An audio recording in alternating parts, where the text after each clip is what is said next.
Bonjour et bienvenue en ce dimanche 13 décembre 2020, en ce culte de ce dimanche. Et comme j'espère, en tout cas chacun d'entre vous, nous venons pendant 40-45 minutes, élever nos voix comme un parfum de bonne odeur, je n'en doute aucunement, vers notre Père, notre Seigneur, notre bien-aimé Saint-Esprit. Sa présence était tangible parmi nous et je m'en réjouis pour chacun d'entre nous. Et nous en sommes arrivés ce matin à la méditation numéro 268 dans le livre Les psaumes des temps modernes de notre ami pasteur Jean-François Denis. Nous allons découvrir ensemble le titre de ce matin, mais avant de commencer, prions. Père, dans le nom de Jésus, bien-aimé Saint-Esprit, nous te remercions encore pour ce que tu nous permets de vivre au quotidien. Merci, comme nous l'avons chanté, pour ce souffle de vie que tu nous donnes. Ce souffle de vie autant physique que spirituel. Et ce que nous avons chanté ce matin ne sont pas que des mots, des paroles en l'air, mais des paroles qui s'élèvent vers toi comme un parfum de bonne odeur. Et nous savons que tu les entends. Elles résonnent dans les cieux et tu les entends toutes, quel que soit l'endroit d'où ils viennent, d'où tes enfants, aujourd'hui, te louent, te rendent gloire. Alors, merci encore de conduire toutes choses ce matin, car même si nos voix se sont élevées vers toi, eh bien nous savons que tu fais tomber ta pluie sur nous. Et comme nous l'avons chanté ce matin, oui, quand ta pluie tombe sur nous, elle ne revient pas à toi, comme ta parole, elle ne revient pas à toi, sans avoir produit son effet. Alors que cet effet soit encore produit ce matin, et que par ton enseignement, Seigneur, par notre bien-aimé Saint-Esprit, qui nous le révèle, eh bien, oui, par cet esprit de révélation que tu nous donnes ce matin, révèle-nous encore tous tes mystères, révèle-nous encore la portée, la puissance, la profondeur, non seulement de ton amour, mais de ta parole de vie. Alors que ce matin encore, nous soyons à ton écoute, que nos pensées soient rendues captives à l'obéissance au Christ, cette obéissance qui pour toi est le plus beau des sacrifices. Alors, merci encore pour tout ce que tu vas nous donner ce matin, nous révéler ce matin, pour ta présence parmi nous, pour qui tu es dans nos vies. Amen. Le titre de ce matin, je te chercherai jusqu'à ce que je puisse te trouver. Que vaut cette vie sans le Seigneur Jésus-Christ ? Elle ne vaut rien, absolument rien. Réalise que tout ce que tu possèdes dans ce monde n'est pas tien. Alors, pourquoi t'entêter à faire mien avec ce qui est sien, quand tout lui appartient ? Pourquoi, égoïstement, garder, cacher, et même, pour moi seul, conserver ce que Dieu m'a prêté, confié, et appelé pour sa gloire à faire fructifier ? En réalité, sans lui, Jésus, dans notre cœur, tout ici-bas n'est que vanité. Alors, plutôt que de perdre notre temps à des trésors sur cette terre amassée, plutôt que de rechercher ces biens empreints de futilité et en venir à terre, fuir et loin de lui s'enfuir, en se laissant par tous ces biens matériels et ces convoitises séduire, investissons dans ce qui a une plus grande portée. C'est-à-dire dans cette relation intime avec celui qui nous a créés et qui souhaiterait que nous vivions en sa présence avec lui pour l'éternité. Je ne sais pas pour toi, mais il y a cette passion et ce feu en moi, ou juste à la pensée de passer une seule journée sans m'arrêter pour lui parler, m'amène à être complètement perturbé. Car, comme le cœur est ce moteur qui me garde en vie, de même est cette nécessité dans mon esprit de me retrouver au quotidien près de lui. comme le poumon est l'organe qui me permet d'inspirer et d'expirer. De même est ce besoin dans mon âme à chaque instant de le rechercher. Cela serait un non-sens d'arrêter de respirer et d'espérer sur cette terre continuer d'exister. Autant que j'ai besoin de ce souffle et de cette terre pour vivre, autant je suis désespérément en quête de son assistance pour survivre. Littéralement, je meurs en l'absence de sa présence. Car, comme la respiration est un élément vital à mon existence, de même est mon besoin au quotidien de me nourrir de sa substance. Je ne comprends pas tous ceux qui l'ignorent et qui espèrent sans Christ prendre leur essor. Car, loin de lui, mon être se détériore. J'ai trouvé ma véritable valeur seulement le jour où je l'ai accepté dans mon cœur, comme Seigneur et Sauveur. À ce moment précis de ma vie, il devint plus qu'une simple métaphore, car c'est à travers cette révélation qu'est née entre lui et moi cette intime relation, alimentée par nos rapports qui, à chaque matin, se cultivent entre nous, avant même que ne pointe à l'horizon l'aurore. Père, je te chercherai de tout mon cœur et cultiverai cette quête avec ardeur. Alors, viens, et mets davantage de ton feu sur mon brûleur, afin que chaque jour, il dégage pour toi ce parfum agréable et de bonne odeur, pour qu'autour de moi, je ne communique rien de moins que ta saveur.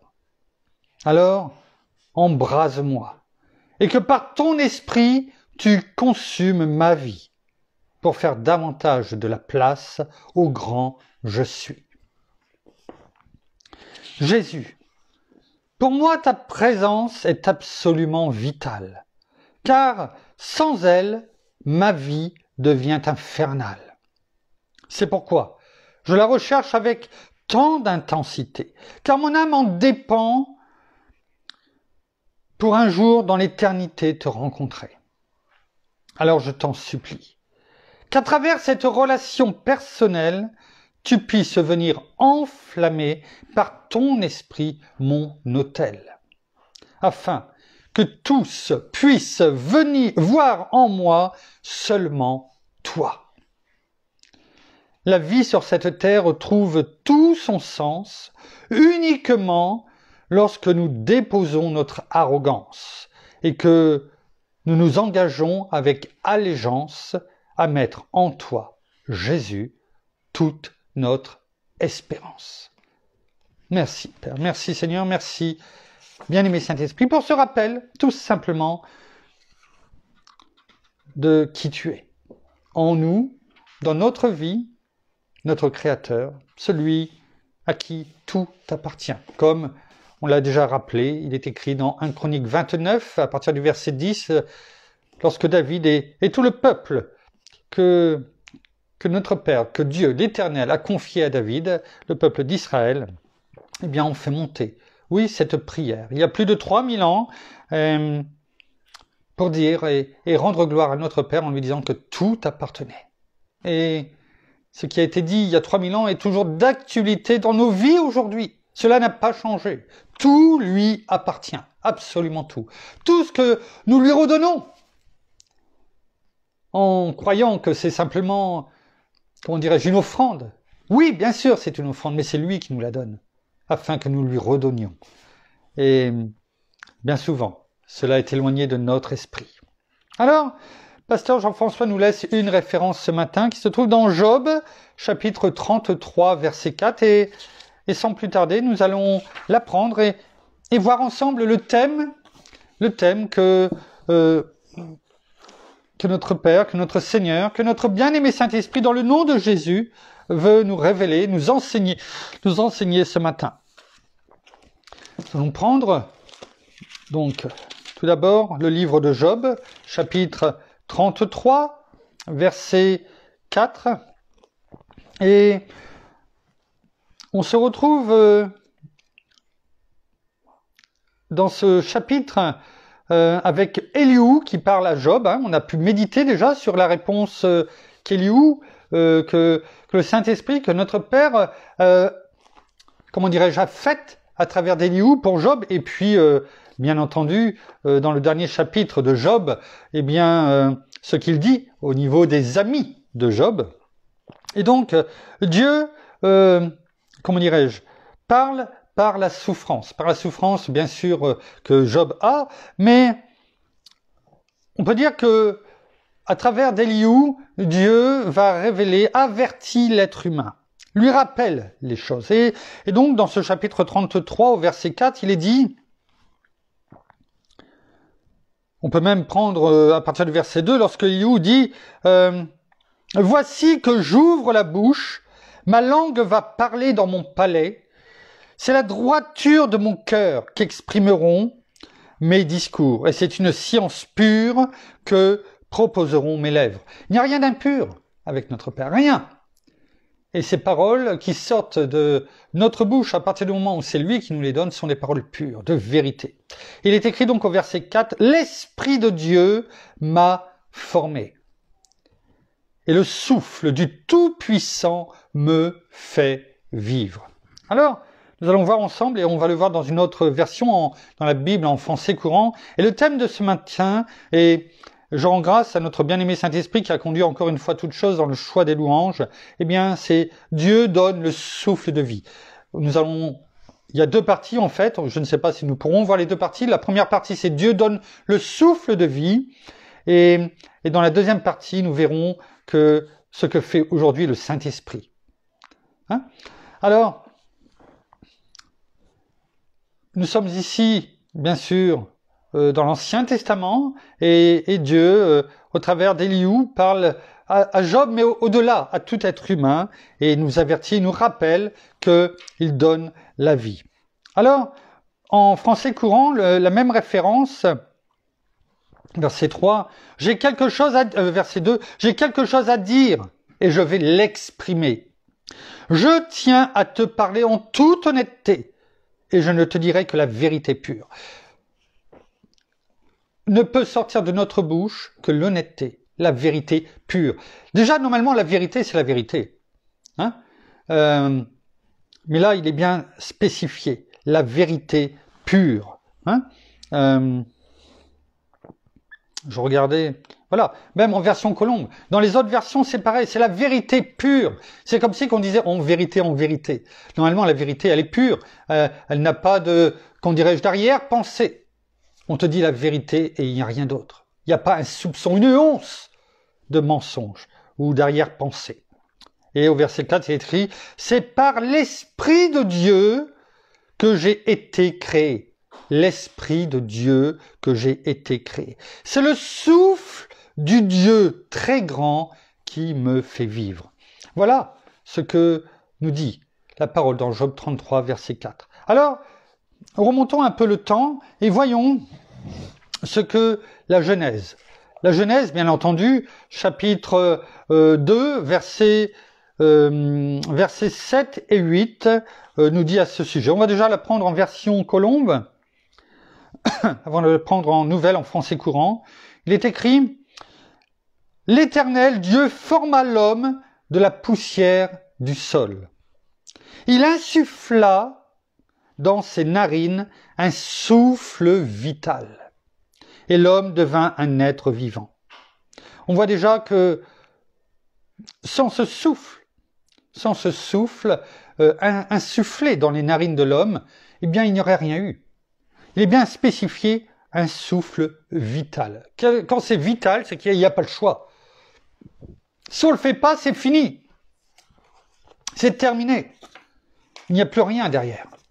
Donc, Ce n'est pas simplement un souffle, hein, comme quelquefois, eh bien, il y a du vent dehors, puis d'un seul coup, boum, il y a quelque chose d'un peu plus puissant, hein, eh bien, qui fait voler certaines choses. Eh bien là, c'est la même chose, toute proportion gardée, eh bien, sans ce souffle supplémentaire qui a été mis et insufflé dans les narines de l'homme, de l'être humain, eh bien, rien n'existerait aujourd'hui. Nous ne serions pas là. Puis, l'Éternel, au verset 8, puis l'Éternel Dieu planta un jardin en Éden, du côté de l'Orient, et il y mit l'homme qu'il avait formé. Alors, j'ai rajouté ce verset, même si quelque part il n'avait pas, entre guillemets, avec le thème, il n'avait rien à voir avec le thème, mais c'est toujours pour montrer quelque chose de plus. Regardez quand même. Notre Père a créé l'homme, il a mis la vie en lui, il a insufflé son souffle vital en lui, et lorsqu'il l'a fait, on l'a chanté ce matin, hein, tu es là dans le feu, tu seras toujours à mes côtés, tu y es toujours, en permanence. Pourquoi? Parce que déjà tu es en nous, en tant qu'enfant de Dieu, tu es en nous, tu es à nos côtés, toujours, toujours. Et regardez, il ne nous délaissera pas, il ne nous abandonnera pas, et il l'a déjà fait avec Adam. Il l'avait à peine créé, et bien qu'il lui a donné après toute chose. Il l'a pris et il l'a placé. Il a déjà créé, hein, c'est écrit. Puis l'Éternel Dieu planta un jardin en Éden. Regardez, d'habitude on plante un légume, une plante, hein, on fait un trou, Non, là c'est l'ensemble du jardin que Dieu a créé. Hein? Il planta un jardin en Éden. Et là, il a mis l'homme. C'est-à-dire qu'il ne l'a pas délaissé, il ne l'a pas laissé à l'abandon en lui disant « je t'ai créé, maintenant débrouille-toi. J'ai fait ma part. Débrouille-toi maintenant. » Non. À partir du moment où il fait quelque chose, où il crée quelque chose, et il nous a créés. Et il nous attire à lui. Et il veut nous sauver chacune de ces créatures. C'est simplement nous qui choisissons de l'entendre, de l'écouter et d'aller à la croix, reconnaître notre Seigneur, le Seigneur, son Fils unique, notre Seigneur Jésus, comme Seigneur et Sauveur de notre vie. Et à ce moment-là, il nous prend, il nous arrache de là où nous étions, c'est-à-dire des ténèbres. Tout comme Adam s'est trouvé, non pas dans les ténèbres à ce moment-là, mais où il était. Et il l'a pris, et il l'a planté. Il l'a mis là où il a planté le jardin d'Éden. Et c'est un peu la même chose avec nous. Il nous arrache, il nous prend des ténèbres pour nous planter, nous amener dans ce jardin d'Éden spirituel qui est là-haut, hein, dans la Jérusalem céleste. Le jardin d'Éden, on le voit dans l'Apocalypse. Le jardin d'Éden est là-haut. L'arbre de vie qui a été retiré à un moment donné de l'Éden terrestre est là-haut. Il est là-haut. La parole nous le dit clairement, hein, dans l'Apocalypse. Ce n'est pas le thème de ce soir, de ce matin, mais nous savons qu'il est là, et dès la création de l'homme, il a pris soin d'Adam, et aujourd'hui, eh bien, il fait toujours la même chose avec nous. Il prend soin de nous, il ne nous laisse pas, il ne nous abandonne pas. La seule chose qu'il nous demande, eh bien, c'est de lui obéir. De chercher premièrement le royaume et la justice de Dieu, et tout le reste nous sera donné par-dessus, tout comme il l'a fait avec Adam. Donc il était quand même bon de faire et de nous rappeler ces choses. Le but, c'est que la parole nous rappelle, jour après jour, tout ce que notre Père, notre Seigneur, notre bien-aimé Saint-Esprit font chaque jour pour nous. Que cela devienne de bonnes habitudes de réflexion, de méditation, que cela soit un réflexe de le remercier pour tout ce qu'il fait. Comme il est dit dans Éphésiens 5, chapitre 5, verset 20, « Rendez toujours grâce pour tout à Dieu le Père au nom de notre Seigneur Jésus-Christ. » Et donc, en ce même verset, en Nouvelle français courant, il est écrit dans Genèse, on va aller la chercher, dans Genèse, chapitre 2, versets 7 et 8, versets 7 et 8, il est écrit «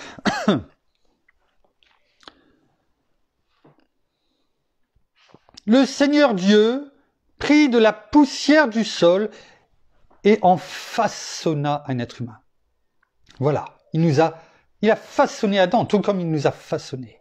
Il nous façonne. Quand un artiste façonne une sculpture, que ce soit n'importe quoi, en bois ou en pierre, etc., je ne parle pas d'idole, hein, je parle une figurine qu'il fait, une sculpture, quelle qu'elle soit, eh bien, il la façonne, il prend du temps, afin qu'il n'y ait pas peut-être d'endroits qui accrochent, Dieu nous a façonnés.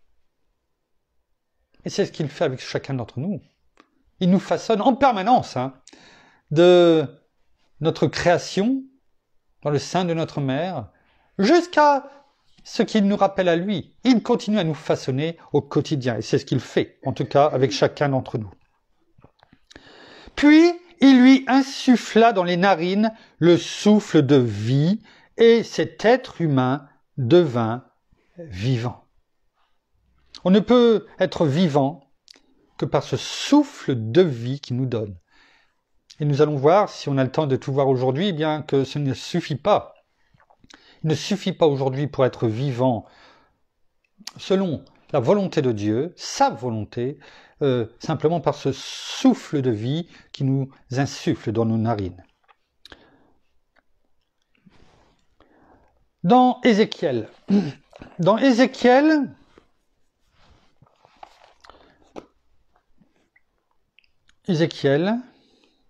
on connaît maintenant, on a déjà été plusieurs fois dans le livre d'Ézéchiel, donc prophète Ézéchiel, chapitre 37, verset 5. Ézéchiel 37, verset 5.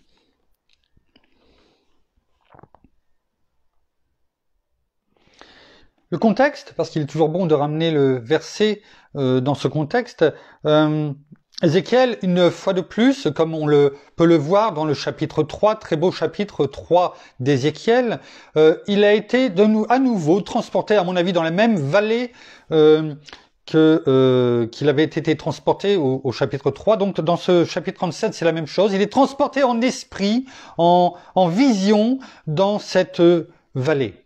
Et là, le Seigneur le met dans cette vallée désertique où il y a plein d'ossements. Et il va lui parler. Il va lui dire « prophétise ».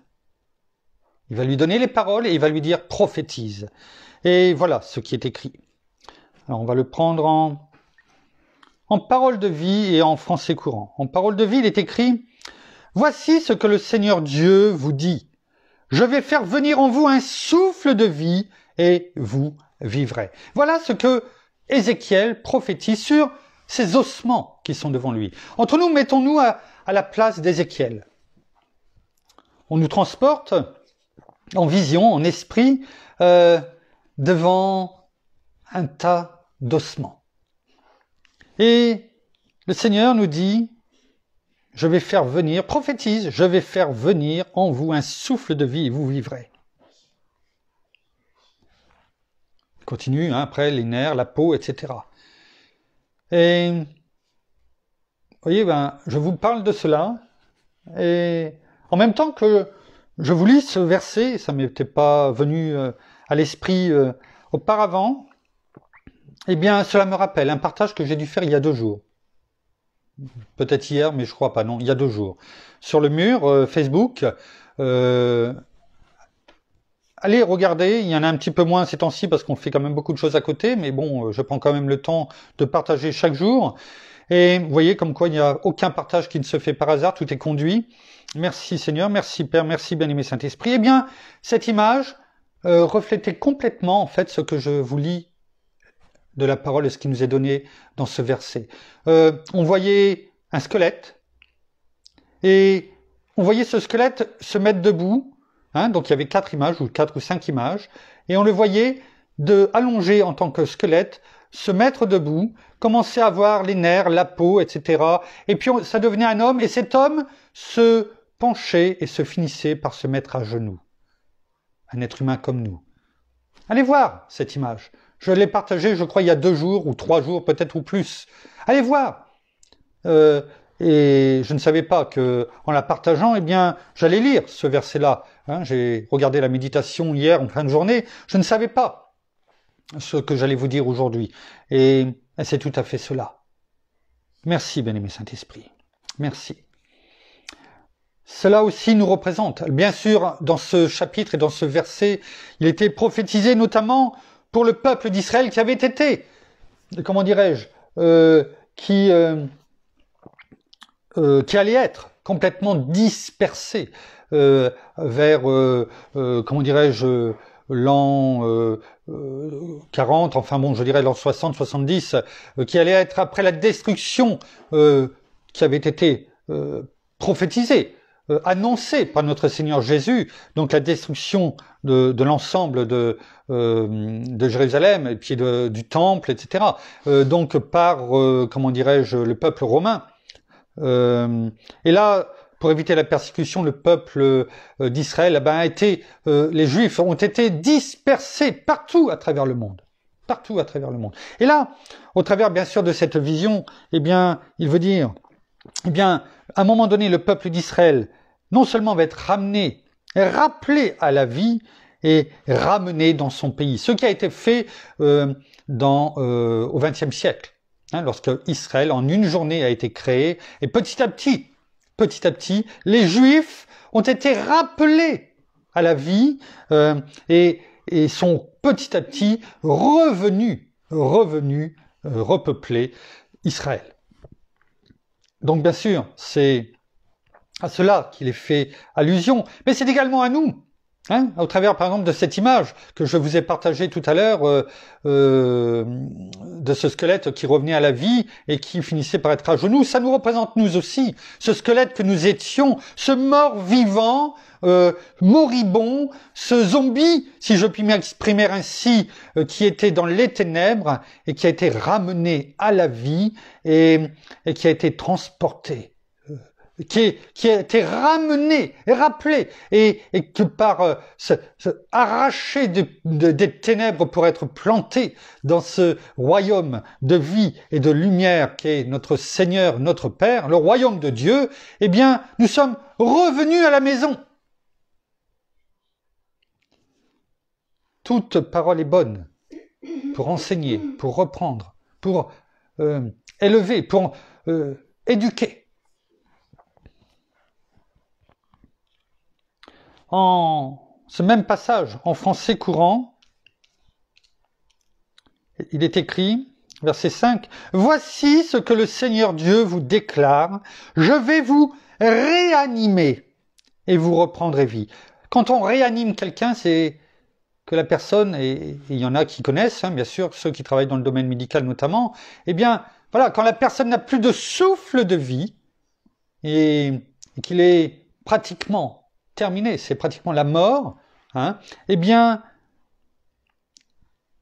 il peut y avoir ce qu'on appelle le bouche à bouche, hein, ou alors, maintenant il y a des appareils, hein, enfin bon, que l'on met une fois, mais bon, souvent c'est le bouche à bouche, hein, on essaie d'insuffler de l'oxygène, de l'air, afin que le cœur, les poumons reprennent leur, enfin je suis pas médecin, hein, mais le cycle normal. Hein, avant que peut-être les secours arrivent et puis mettent les appareils à oxygène, enfin, etc. Il y a besoin. Et là, le Seigneur nous dit, eh bien, je veux vous réanimer. C'est ce qu'il a fait avec chacun d'entre nous. Il nous a réanimés, il nous a redonné le souffle de vie et il nous a arrachés, comme je le disais précédemment, du royaume des ténèbres pour nous amener dans le royaume de son Fils bien-aimé. Prenons maintenant quelqu'un que l'on connaît, bien sûr, parce qu'on a pu méditer plusieurs fois sur lui, le prophète Daniel, hein, qui par sa foi également nous a montré tellement l'exemple. Hein. Daniel, chapitre 5, verset 23. Daniel. Daniel, chapitre 5, verset 23.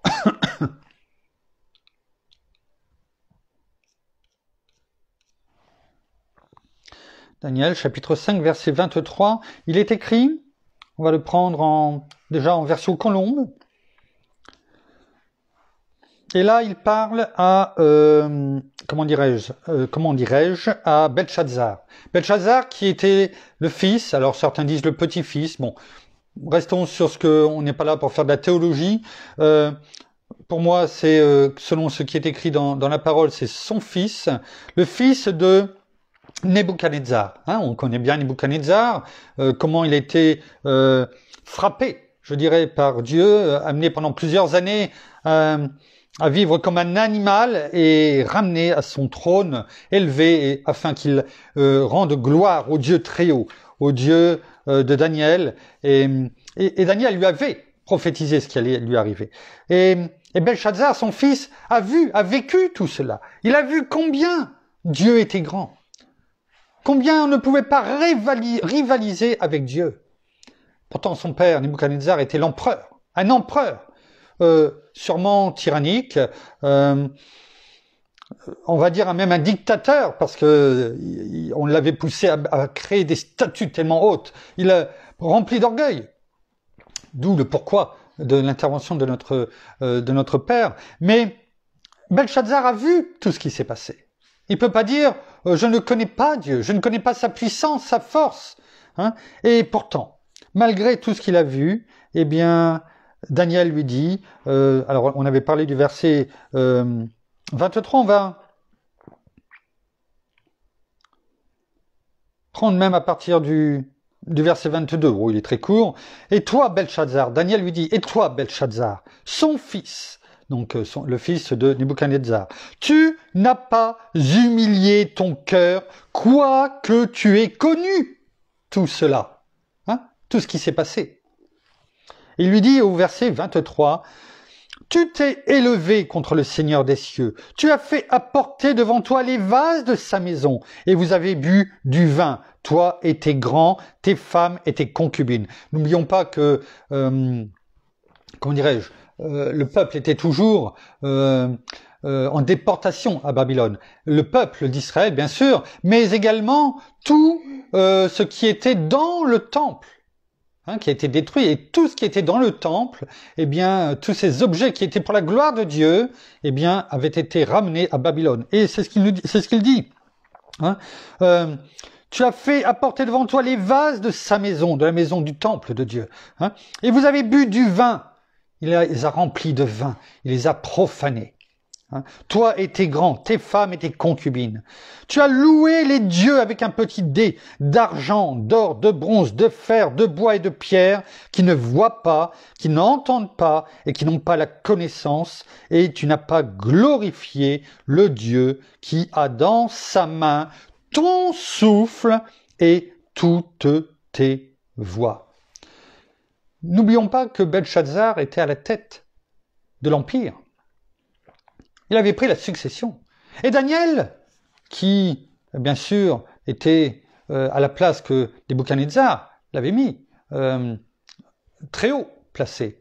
Et il vient dire ça à Belchazzar, qui est là en train de festoyer avec, comme on l'a dit, une multitude de personnes. Et il vient. Et est-ce qu'il a peur de dire les choses comme elles sont? Est-ce qu'il a peur de dire la vérité? Est-ce qu'il ne dit pas ce que l'Esprit lui dit de dire? Est-ce qu'il ne prend pas des gants pour pas froisser les personnes? Non. Il lui dit tout simplement la vérité. Parce que comme nous l'avons chanté tout à l'heure, eh bien, quand je suis dans le feu, et il sait ce que c'est parce que ses amis ont été dans la fournaise, et il y avait ce quatrième homme qui était avec eux. C'était un grand témoignage. Et bien dans l'épreuve du feu, et là il y était, et bien il savait qu'il n'était pas seul, que Dieu était à ses côtés. Il le savait. Et au verset 24, il lui dit, enfin même à la fin du verset 23, il lui dit, rappelle-toi, c'est Dieu qui a dans sa main ton souffle et toutes tes voies. C'est-à-dire que ce que tu as fait, non seulement ce n'est pas bien, c'est une horreur aux yeux de Dieu, hein, mais il y a une chose que tu ne sais pas, c'est que malgré ta toute puissance, tu crois tout diriger, mais tu ne diriges rien. Ton souffle, tes voies sont dans la main de Dieu. Tu ne diriges rien. Et il lui dit au verset 24, c'est pourquoi il a envoyé cette extrémité de main. Parce que, faut savoir que Belchazzar avait appelé Daniel, parce qu'il avait été effrayé, horrifié, lui et tous les gens qui étaient là. Hein, donc il y avait suffisamment de témoins, parce qu'il y avait une main qui était apparue, une extrémité de main qui avait écrit sur le mur en araméen. Alors comme il ne savait pas ce que ça voulait dire, il avait fait appeler Daniel.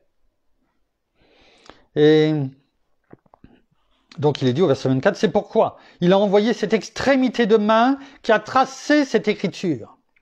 Voici l'écriture qui a été tracée, Méné, Méné, Tekel et Parsin. Méné, Méné, c'est-à-dire que tu as été compté, hein, compté, pesé, hein, avec, comment dirais-je, Tekel, et Parsin, qui était divisé. Et il lui dit au verset 28, Parsin, donc ça veut dire divisé, ton royaume sera divisé et donné aux Mèdes et aux Perses. Il est en train de lui dire, parce que tu as horrifié, tu n'as pas tenu compte de tout ce que ton père avait vu et ce que tu as vu. Hein, parce que c'est Dieu, je te l'ai dit, qui a ce souffle de vie et qui tient ta vie entre ses mains et toute ta destinée, toutes tes voies. Eh bien, parce que tu n'en as pas tenu compte. Eh bien, ton royaume va être divisé. Divisé. C'est fini. Ton empire est terminé. Tu ne régneras plus dessus. Alors, qu'est-ce qu'a fait Belchazzar? Il aurait pu être effrayé. Il a été effrayé. Et il aurait pu, comme beaucoup de dictateurs, eh bien, faire exécuter Daniel. Mais non, regardez ce qui est écrit au verset 29. Aussitôt, Belchazzar ordonna de revêtir Daniel de pourpre, de lui mettre au cou un collier d'or et de publier qu'il aurait la 3e place dans le gouvernement du royaume. Et vous savez quoi?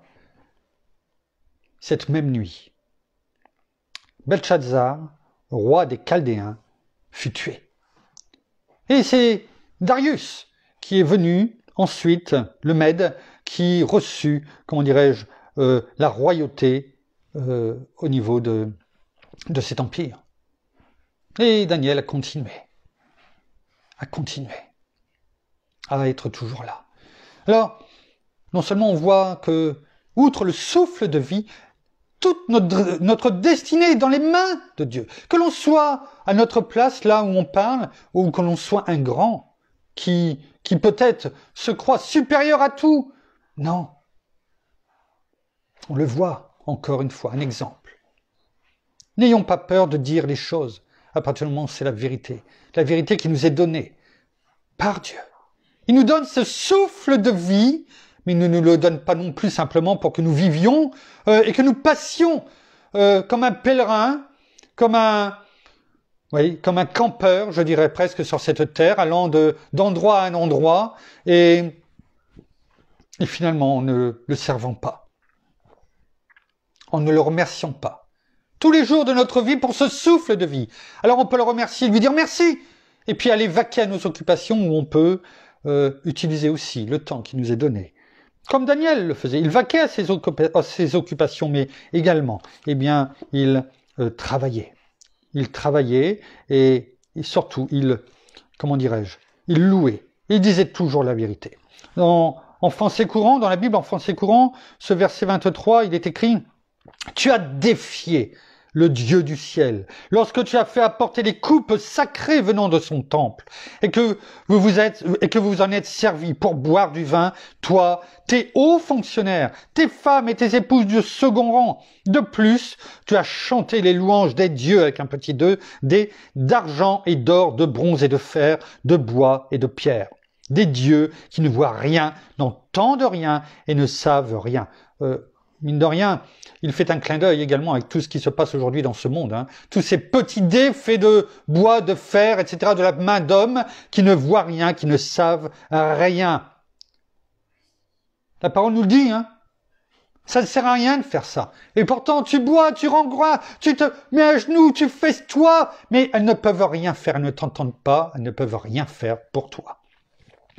La preuve, on le voit bien. Hein. Et tu as défié. Tu as refusé de rendre gloire au Dieu qui tient dans sa main ta vie présente et ta destinée. Tu as refusé. Lorsque l'on refuse, hein, c'est un peu comme on disait hier, celui qui t'écoute m'écoute, et celui qui te rejette me rejette. Et celui qui me rejette, rejette celui qui m'a envoyé. Eh bien c'est ça. C'est ce qu'il dit aussi ici. Hein.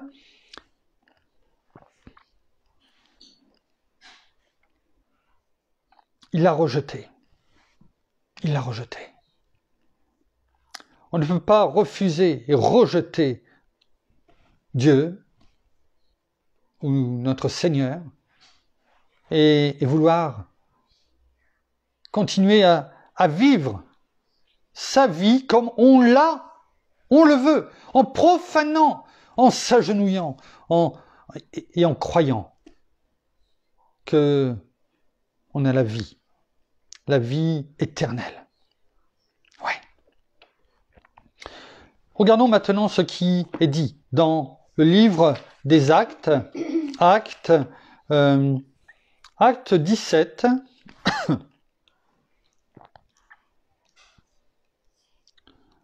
Acte, chapitre 17, quelques secondes, à partir du verset 24. Acte 17, à partir du verset 24.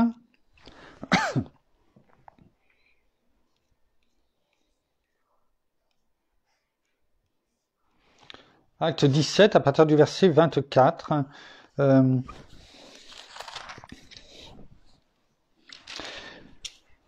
on retrouve Paul qui, bien sûr, on le sait, prêche pour les païens, hein, pour ceux qui ne sont pas juifs.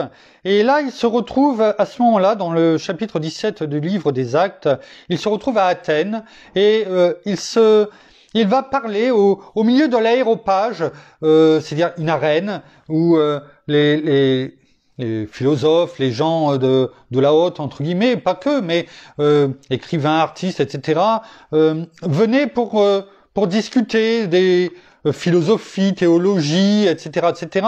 Et il vient là au milieu, et puis tout le monde est là, et ils vont l'écouter. Et là, il leur dit, on peut prendre à partir du verset 22, Paul, debout au milieu de l'aéropage, dit « Athéniens ». Donc, les interpelle. Il n'a pas peur non plus de les appeler. On a vu hier que à l'église de Corinthe, il était là. Il le disait. Alors qu'il avait peur. Hein, il est tremblant. On l'a vu hier. Et là, rempli de l'esprit. Il est là. Il se tient au milieu de l'aéropage et les interpelle. Athéniens, je vois que vous êtes à tous égards extrêmement religieux. Car en passant, j'ai observé tout ce qui est l'objet de votre culte. Et j'ai même trouvé un autel avec cette inscription à un autre Dieu inconnu. Ce que vous vénérez sans le connaître, c'est ce que je vous annonce. Le Dieu qui a fait le monde et tout ce qui s'y trouve, lui qui est le Seigneur du ciel et de la terre, n'habite pas dans les temples faits par la main des hommes. Notons, ce Dieu qui a tout créé, le ciel, la terre, n'habite pas dans les temples faits par la main des hommes. Arrêtons de croire que Dieu se trouve au milieu de son Église. Je ne dis pas qu'il ne faut pas aller à l'Église pour être enseigné, pour recevoir la parole de Dieu, pour être en communion avec nos frères et sœurs, ça c'est une chose. Et il est bon, la parole le dit, qu'il est bon pour les frères et les sœurs de demeurer ensemble. Donc, je ne dis pas qu'il ne faut pas, loin de là. Mais le danger, il est de croire que Dieu ne se trouve qu'à un endroit, son Église, entre guillemets, déjà c'est pas son Église, c'est l'Église de Christ, et pas l'Église du pasteur, ou comment dirais-je, le groupe de maison du pasteur. Non, non, c'est l'Église de Christ. L'Église de Christ, déjà, premièrement. Et ce n'est pas là où il réside. Et la parole est claire. N'habite pas dans les temples faits par la main des hommes. Il est là parce que nous sommes là, parce qu'il est en nous, parce que nous sommes le temple de Dieu et que l'Esprit de Dieu habite en nous. 1 Corinthiens 3, verset 16. Ne remettons pas en cause la parole. Ne soyons pas comme Belshazzar qui a vu, qui a entendu et qui a fait pourtant le contraire. Revenons toujours à la parole. Qu'est-ce qu'elle nous dit? Il n'est pas servi, Dieu, il n'est pas servi par des mains humaines, comme s'il avait besoin de quoi que ce soit. Lui qui donne à tous, pas simplement aux chrétiens, à tous la vie, le souffle et toutes choses. Il a fait que toutes les nations humaines, issues d'un seul homme, on l'a vu tout à l'heure, habitent sur toute la face de la terre. Il a déterminé les temps fixés pour eux et les bornes de leur demeure. Il a tout fait. Afin qu'ils cherchent Dieu pour le trouver si possible en tâtonnant. Or, il n'est pas loin de chacun de nous, car en lui, nous avons la vie, le mouvement et l'être. C'est ce qu'ont dit aussi quelques-uns de vos poètes, etc., etc. On a tout en lui. Le mouvement, la vie, le mouvement et l'être. On a tout. Et c'est ce qu'il disait aux Athéniens. Alors, ça s'est terminé comment? Eh bien, ils ont commencé à discuter. Et il a préféré, comme il voyait que ça devient un peu houleux, parce qu'il leur a dit quand même leurs 4 vérités, même s'il n'y en avait qu'une, eh bien, ça a commencé et il s'est retiré pour mieux revenir. Mais il est dit plus loin que beaucoup ont cru à ce qu'il a dit et l'ont suivi pour être en petit comité et à continuer à être enseigné. Vous voyez, on revient toujours au même. On ne peut pas, entre guillemets, peut-être plaire à tout le monde, mais déclarer, proclamer la vérité touche quand même des cœurs. Et il y en a certains qui suivront parce qu'ils voudront connaître davantage la vérité. Et ils viendront parce que l'esprit les touche.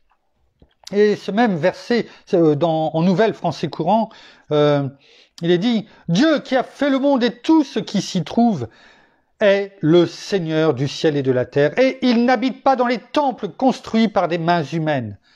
Il n'a pas besoin non plus que les humains s'occupent de lui fournir quoi que ce soit, sous-entendu, eh bien, ses sacrifices, ses offrandes, etc., faites d'or, d'argent, de calices d'or, comme on peut le voir dans certaines religions. Plus c'est doré, mieux c'est. La parole est claire. Il n'a pas besoin non plus que les humains s'occupent de lui fournir quoi que ce soit, car c'est lui qui donne à tous la vie, le souffle et tout le reste. Tout lui appartient. À partir d'un seul être humain, il a créé tous les peuples et les a établis sur la terre entière. Il a fixé pour eux le moment des saisons et les limites des régions qu'ils devaient habiter. Il a créé les nations. Il les connaît. Il a fait cela pour qu'ils cherchent Dieu et qu'en essayant tant bien que mal, ils parviennent peut-être à le trouver. En réalité, Dieu n'est pas loin de chacun de nous, car c'est en lui que nous vivons, que nous bougeons et que nous existons. Comprenons bien cela, c'est en lui que nous vivons, que nous bougeons et que nous existons. Quand on a déjà compris cela, on lui dit merci chaque jour. Quand on commence à oublier que c'est par lui que nous bougeons, que nous vivons, que nous existons, cela devient plus difficile. parce que nos regards ne sont plus tournés vers lui, vers le centre de sa volonté. En lui, nous avons toutes choses. Alors, nous avons vu tout cela par ce souffle qu'il nous donnait. Mais aujourd'hui, on n'est plus au temps, comment dirais-je, de l'Ancien Testament, même si là, nous avons vu quelque part avec le livre des Actes, eh bien, ce changement, je dirais, des choses. Bien que ça soit toujours notre Père qui nous crée, qui nous insuffle ce souffle de vie, mais aujourd'hui, il y a quelque chose encore de plus glorieux que nous avons. Et on l'a déjà annoncé, parlé, déclaré dans 1 Corinthiens 3,16. Ne savez-vous pas que vous êtes le temple de Dieu? On le voit là dans les Actes 17. Eh bien, et que l'Esprit de Dieu habite en vous. Oui, c'est ce que nous avons en plus aujourd'hui dans cette nouvelle alliance. Et gloire à Dieu! Il nous a tout donné. Prenons-en conscience, une fois pour toutes. On a ce souffle qu'il nous donne, et on a beaucoup plus encore. Beaucoup plus. Nous avons l'Esprit de Dieu en nous. Et c'est ce qui nous est rappelé. Ne savez-vous pas que vous êtes le temple de Dieu? C'est pour ça qu'il y a... L'Église devient le temple de Dieu, le temps où on est tous réunis. Une fois que c'est vide, la présence de Dieu n'y est plus. Ce n'est pas un bâtiment, c'est chacun d'entre nous. Et l'Esprit de Dieu habite en vous. C'est ce pourquoi notre Seigneur a dit, avant de partir, et qu'il a dit, il est bien plus préférable pour vous, il est bien mieux que je parte, afin que le Consolateur, un autre Consolateur vous soit donné. Et c'est ce que nous allons voir dans cette deuxième partie. Le Saint-Esprit qui nous donne la vie. Regardons ce qui est écrit dans Jean. Dans Jean, chapitre 6. Jean, chapitre 6, au verset 63, à la fin donc, vers la fin du chapitre 6 de l'évangile de Jean. Il nous a dit, en version colombe, c'est l'esprit qui vivifie. La chair ne sert de rien. Les paroles que je vous ai dites sont esprit et vie.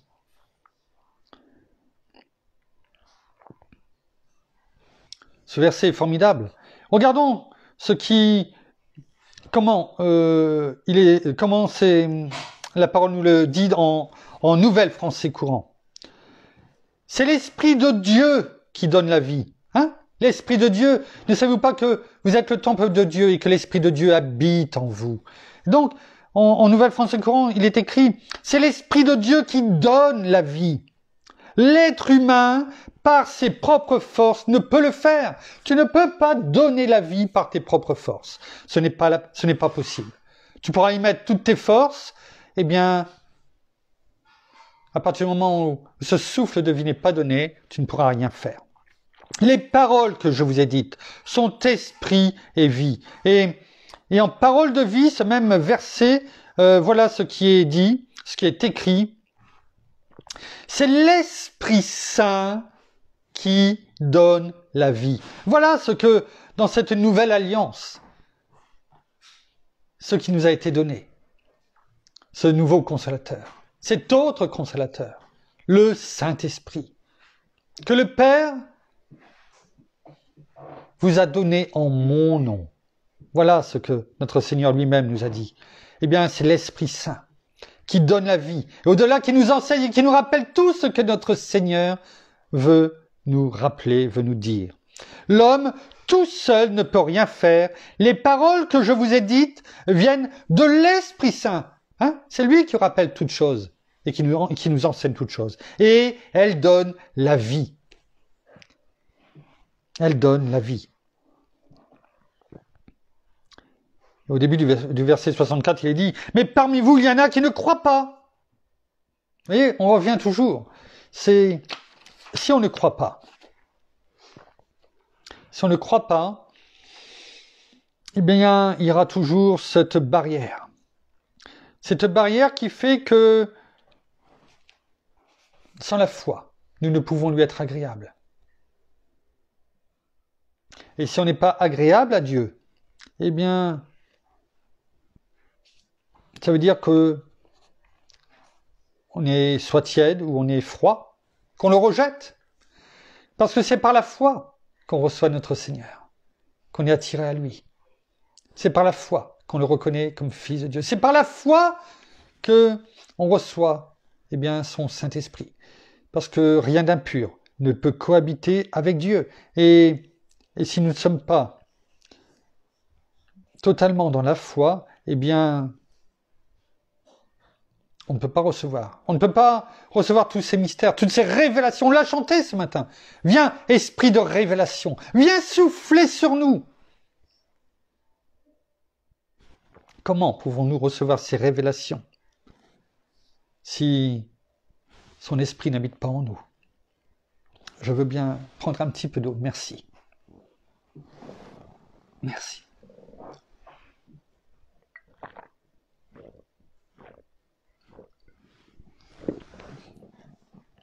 Merci. Excusez-moi. Prenons maintenant pour voir l'esprit de vie, qui est notre bien-aimé Saint-Esprit. L'esprit de vie. Oh, gloire à toi, Père. Merci, Seigneur. Dans Romains, chapitre 8. Romains, chapitre 8, versets 9 à 11. Romains, chapitre 8, versets 9 à 11. Ce chapitre 8 de Romains où il y a tellement, tellement de choses à dire, tellement de révélations. On parlait de révélations sur ce que nous donne notre Père, notre Seigneur, notre bien-aimé Saint-Esprit.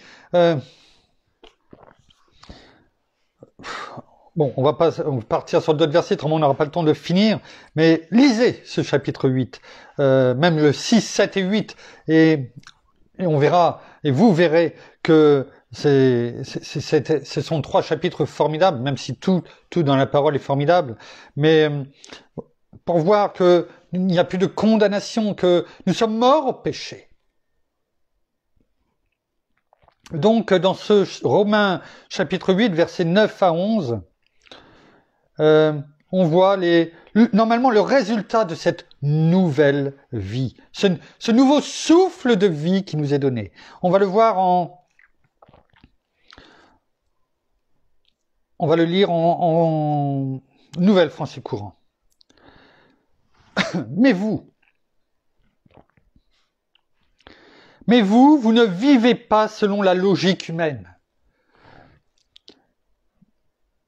C'est-à-dire que on ne vit pas selon ce qu'on entend dans le monde. Je ne dis pas qu'il ne faut pas écouter. Bien sûr qu'il faut se tenir au courant. On n'est pas là non plus à vivre en ermite et ce n'est pas du tout ce que notre Père nous demande. Nous devons nous tenir au courant de ce qui se passe. Mais nous ne devons pas succomber à la logique humaine. Nous devons, certes, écouter ce qui se dit, venir demander à notre Père afin que nous ayons sa révélation. Ça, qui nous élève afin que sur la montagne avec lui, il nous fasse voir avec ses yeux le panorama complet de la réalité. Il faut que on puisse voir avec ses yeux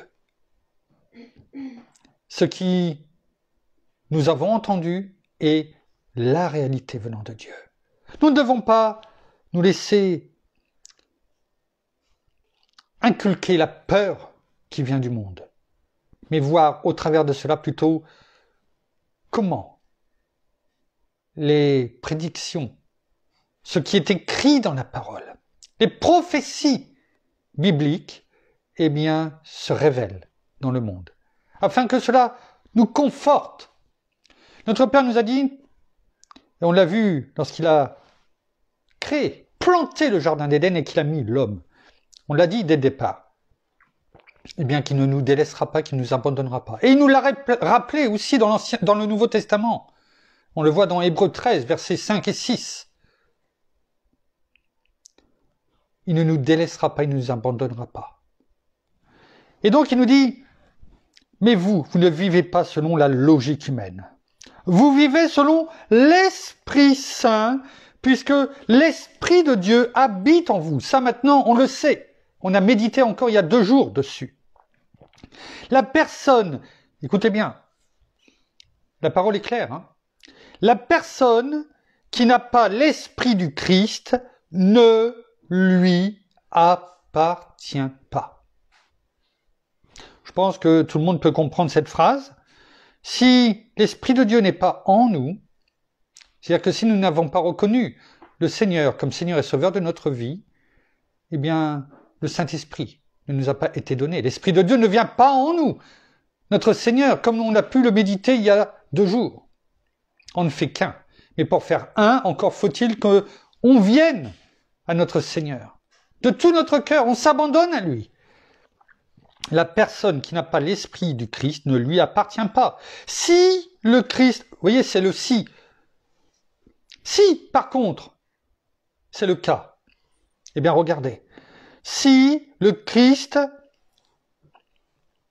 est en vous, votre corps reste tout de même destiné à la mort, à cause du péché.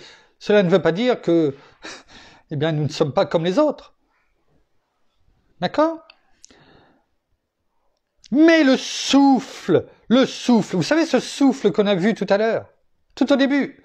Mais là, c'est le souffle de l'Esprit est vie en vous. C'est-à-dire que peut-être que notre chair est vouée à la mort, mais notre esprit est vie en vous, parce que vous avez été rendus justes devant Dieu. Oh, nous ne sommes peut-être pas parfaits en chair, mais en esprit nous le sommes. Parce que l'Esprit de Dieu ne vient pas en nous, si en notre esprit, où il habite, alors que nous sommes impurs. Non, non. Notre esprit, en esprit, nous sommes parfaits. Si l'esprit de celui qui a ressuscité Jésus, notre bien-aimé Saint-Esprit, d'entre les morts, habite en vous, et c'est le cas, j'en suis persuadé, hein, alors Dieu, qui a ressuscité le Christ d'entre les morts, donnera aussi la vie à vos corps mortels par son esprit qui habite en vous. Nous vivons aujourd'hui avec notre bien-aimé Saint-Esprit. Non seulement nous avons cette double vie, si je puis m'exprimer ainsi, ce souffle de vie qui nous a été donné à la naissance, mais aussi l'Esprit de Dieu, le Saint-Esprit, notre bien-aimé Saint-Esprit qui est en nous et qui est l'Esprit de vie, de vérité. Dans 2 Corinthiens, chapitre 3, verset 6. 2 Corinthiens, chapitre 3, verset 6.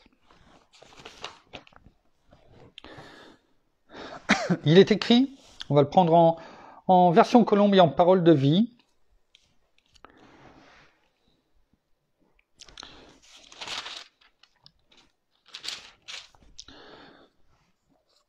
Il nous a aussi, Dieu, rendu capable d'être ministre d'une nouvelle alliance, non de la lettre, c'est-à-dire de la loi, de l'Ancien Testament, mais de l'Esprit.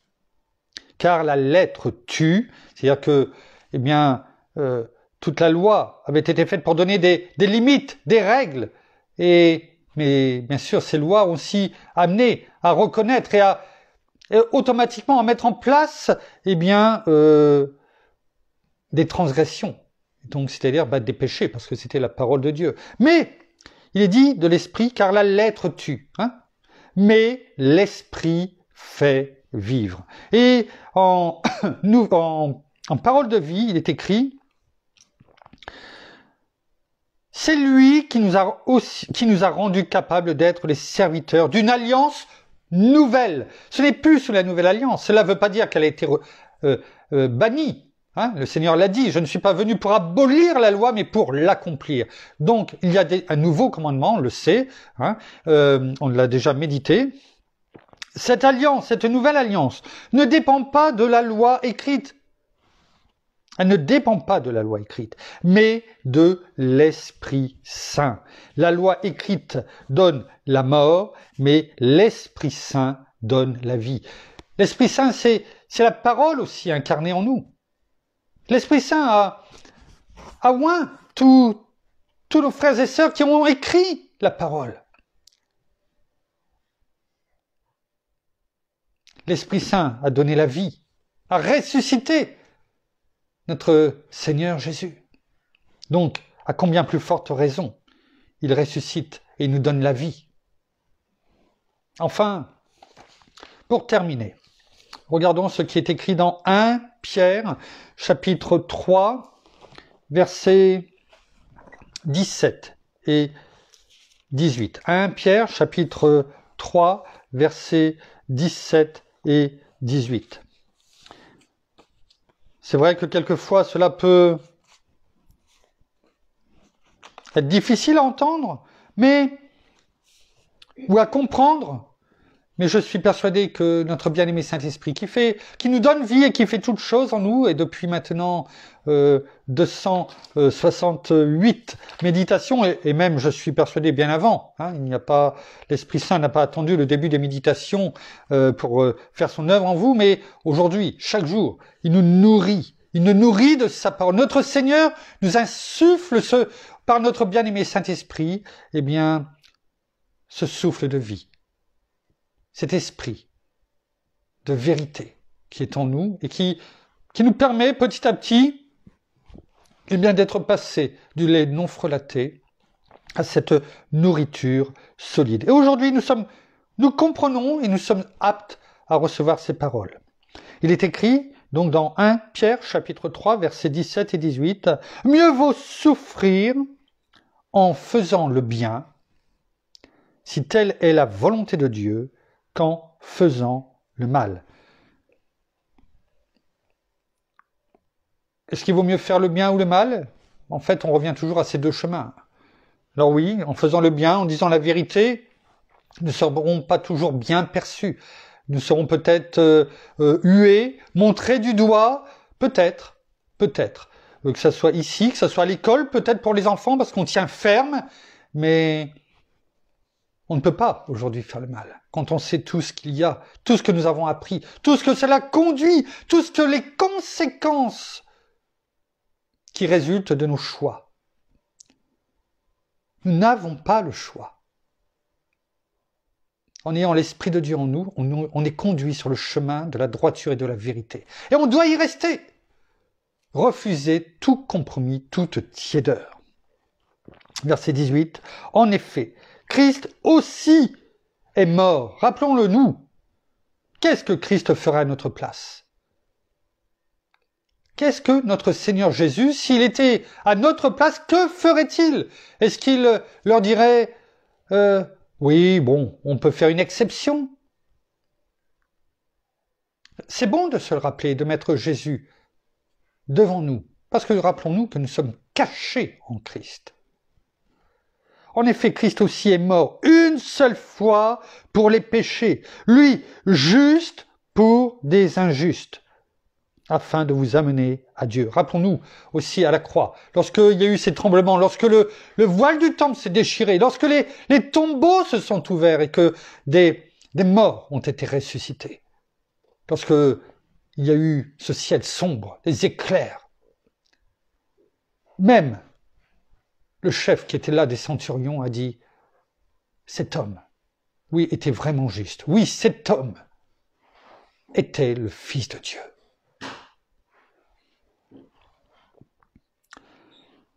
Mais, mis à mort selon la chair, il a été rendu vivant selon l'esprit. Et c'est ce qui nous est arrivé. Mort selon la chair, de nos péchés il nous a délivrés, de notre vieille nature, de notre terra, qu'il a cloué à la croix, notre vieil homme, eh bien, nous sommes morts selon la chair. Et comme notre Seigneur Jésus, eh bien, nous sommes vivants selon l'Esprit. Merci Père, merci Seigneur, merci bien-aimé Saint-Esprit, une fois de plus pour tous ces rappels, tout ce que tu nous as encore montré aujourd'hui, que ce n'est pas simplement qu'un souffle de vie que tu nous donnes, mais c'est beaucoup plus que cela. C'est aussi ton esprit, l'esprit de vie, notre bien-aimé Saint-Esprit qui est en nous, qui vit en nous, le même Saint-Esprit qui a ressuscité notre Seigneur. Alors ô combien nous sommes heureux de te servir, de t'appartenir et d'être en communion à chaque seconde de notre vie. Nous terminons par la prière. Merci Seigneur encore et bien pour ta présence ce matin. Merci parce que tu nous as inondés, bien-aimé Saint-Esprit, et tu t'es révélé à nous. Merci pour tout ce que tu nous donnes et tout ce que tu fais pour chacun d'entre nous. Et Père, je voulais encore vraiment te remercier comme beaucoup d'entre nous pour ce souffle de vie que tu insuffles, que tu nous insuffles et que tu nous donnes chaque jour, afin de pouvoir vivre, mais aussi de pouvoir respirer, de pouvoir avancer, de pouvoir marcher, de pouvoir parler. Merci pour tout cela. Combien tu es grand, combien tu es puissant. Et nous savons que tu es au-dessus de toutes choses. C'est toi qui nous as créés, tu nous as façonnés comme tu le voulais. Et tu nous façonnes encore, parce que même si nous avons quelques imperfections, tu es là. Et chaque jour, tu nous façonnes afin que nous soyons rendus parfaits, comme ton Fils est parfait. Alléluia. Alors merci pour tout cela, que nous te rendions grâce, vraiment pour toutes les choses que tu mets dans nos vies, simplement pour la moindre petite chose. Nous voulons voir ton intervention dans nos vies et dans tout ce que tu fais pour chacun d'entre nous. Alors merci pour tout cela. Bénis chacun d'entre nous, bénis aussi tous nos frères et sœurs, nos enfants, nos petits-enfants, nos familles, et que nous puissions être ce témoignage vivant, ce témoignage puissant auprès des nôtres, de toutes nos familles, de tous nos proches. Je sais que souvent ce n'est pas facile, mais souvent, donne-nous tout ce qu'il faut afin dans notre bouche que tu nous donnes simplement les mots, non pas avec des choses compliquées, mais des choses simples. Alors, simplement de leur faire comprendre que tu es la vie et que c'est toi qui nous mènes au Père et que sans toi, Seigneur Jésus, nous ne pouvons avoir la vie, nous ne pouvons avoir le salut, ni la vie éternelle, ni connaître notre Père. Alors oui, donne-nous tout ce qu'il faut afin que nous puissions être ce témoignage vivant au jour d'aujourd'hui et dans les prochains mois, dans les prochaines années. Merci encore pour tout ce que tu fais pour chacun d'entre nous et bénis-nous dans le nom de Jésus. Amen. Amen. Merci. Voilà, ainsi s'achève le culte de ce dimanche matin et nous vous bénissons abondamment de toutes les bénédictions spirituelles dans les lieux célestes en Christ. Nous saluons comme à l'accoutumée tous nos amis au Canada et au Québec qui eux vont prendre d'ici 2-3 heures la relève et là aussi nous prions afin que leur voix, toute la parole de Dieu, les chants, les louanges qui s'élèveront, bien sûr, bien puissent toucher les cœurs, ramener ce souffle de vie si tel en est besoin, on est le besoin, que vraiment les cœurs soient transformés, fortifiés, que les genoux fléchissent devant notre Seigneur et que ces personnes reçoivent le Seigneur comme notre Seigneur Jésus comme Seigneur et Sauveur de leur vie. Nous saluons bien sûr nos amis en francophonie, à Paris, partout où vous nous écoutez, où vous nous entendrez. En tout cas, nous vous aimons. Nous vous souhaitons un excellent, en tout cas dimanche, un très bon après-midi, une bonne journée pour d'autres, et nous vous donnons rendez-vous demain. Alors demain soir, on vous fera pour la méditation suivante. Nous vous ferons parvenir l'horaire à laquelle elle commencera. En attendant, soyez abondamment bénis, et nous vous disons à demain. Au revoir.